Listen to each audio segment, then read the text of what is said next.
This video is sponsored by Vikings War of Clans, a game that gives us that nostalgic feeling of the 90s and 2000s when the best strategy games were being made, except this one is available on mobile.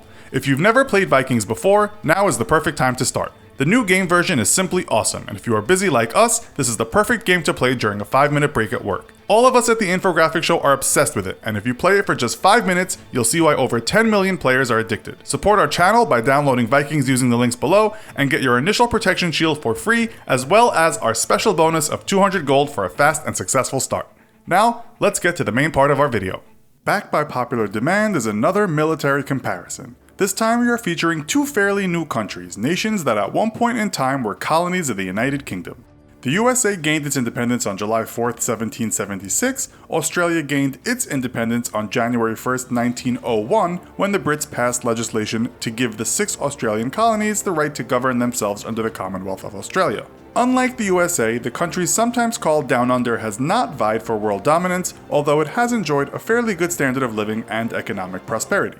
The countries are certainly not enemies unless you play Grand Theft Auto, which pits them head-to-head in a fictional conflict. How would they fare against each other if that were a reality?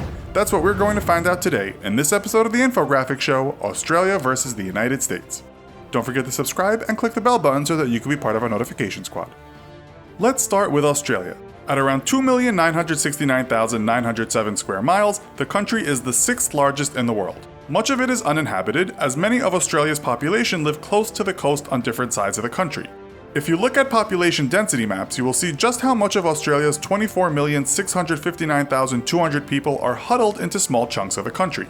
Australia's indigenous Aboriginal people may have lived in the harsh environment of Central Oz, but for most Australians, much of their huge country is a no man's land. Australia's nominal GDP for 2016 was $1.257 trillion, making it the 13th largest GDP in the world, just above Spain and just below Russia. GDP per capita is $49,927. Now, let's turn to some USA basics. The USA is also a very large country, at 3,797,000 square miles, although it's way more crowded than Australia. This makes it the 3rd largest country behind Canada and Russia, although it is very similar in size to China. It has a population of 325,365,000, the US GDP is $19.417 trillion and $57,466 per capita. We could say the US has the world's biggest economy, but many experts now say this is China. The International Monetary Fund, CIA Factbook, and World Bank all say China is number 1. An interesting article recently published by Pew Global explains that various countries around the world have a different opinion on who has the biggest GDP, with slightly more countries believing the USA is still the larger economy. One thing we know for sure is that the USA spends a lot more on its military than any other country in the world, and by a country mile too.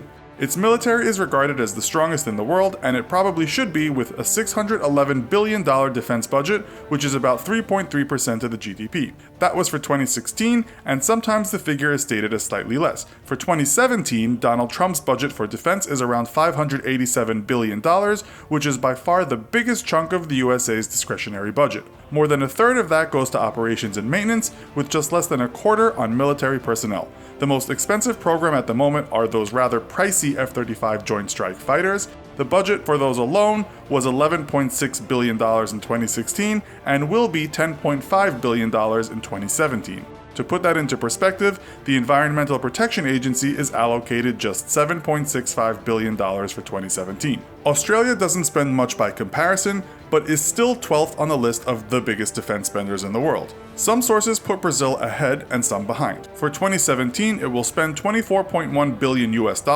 According to the Australian government, it's going to spend big over the next decade, with some military media stating that the country intends to become a lethal military force. The Ministry of Defense said recently that it has a commitment to security and stability around the globe, as relations between various countries seem tenuous at the moment. Much of the money spent will go to the Navy, which is not surprising given the country's geographical location. It has also joined in the spending frenzy on the aforementioned F-35 Joint Strike Fighters. What do these two countries get for their money? In terms of feet on the ground, out of the USA's 325 million people, 1.3 million are active military personnel and a further 811,000 act as reserve personnel.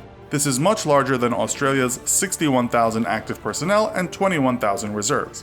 Not surprisingly, the USA also has a lot more land equipment. In total, it has 5,884 tanks, 41,000 armored fighting vehicles, 1,934 self-propelled guns, 1,299 towed artillery, and 1,331 multiple launch rocket systems.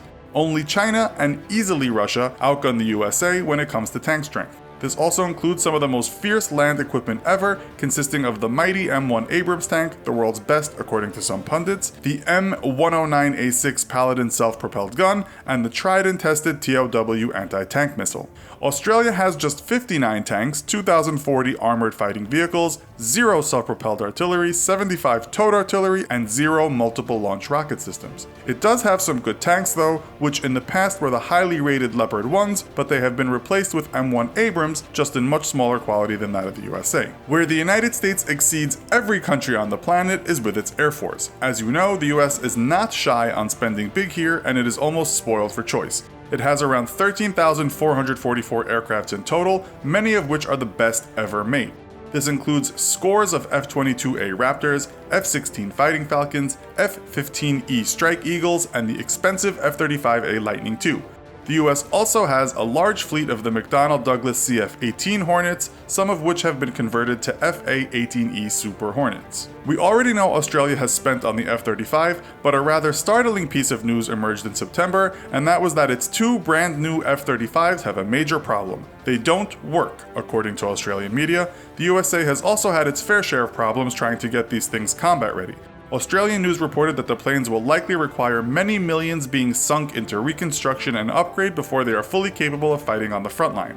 The country has a total of 465 aircraft, just over 150 of which are fighter and attack aircraft. It also has a small fleet of FA-18F Super Hornets and FA-18A and B Hornets, as well as EA-18G Growlers.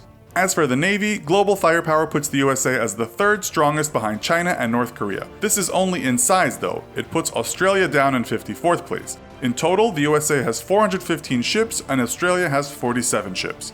The US has a total of 11 aircraft carriers, 22 cruisers, 67 destroyers, 8 frigates, 75 submarines, 0 corvettes, 9 amphibious assault ships, 11 mine warfare ships, and 55 patrol ships. We also have to take into account what all wealthy countries want, and that's a huge super carrier. America may have the best in the Gerald R. Ford class super carrier. Australia is also one of few nations to own aircraft carriers. While they might not be the behemoths of the US Navy, the almost new HMAS Canberra and the HMAS Adelaide are impressive beasts. The Aussies also own 11 frigates, 0 destroyers, 0 corvettes, 6 submarines, 13 patrol craft, and 6 mine warfare ships. Another thing, as you well know, the USA owns just less than half of all the world's 15,000 nuclear weapons. Australia doesn't have any and doesn't seem interested in developing them. It does, however, have aircraft that could deliver them.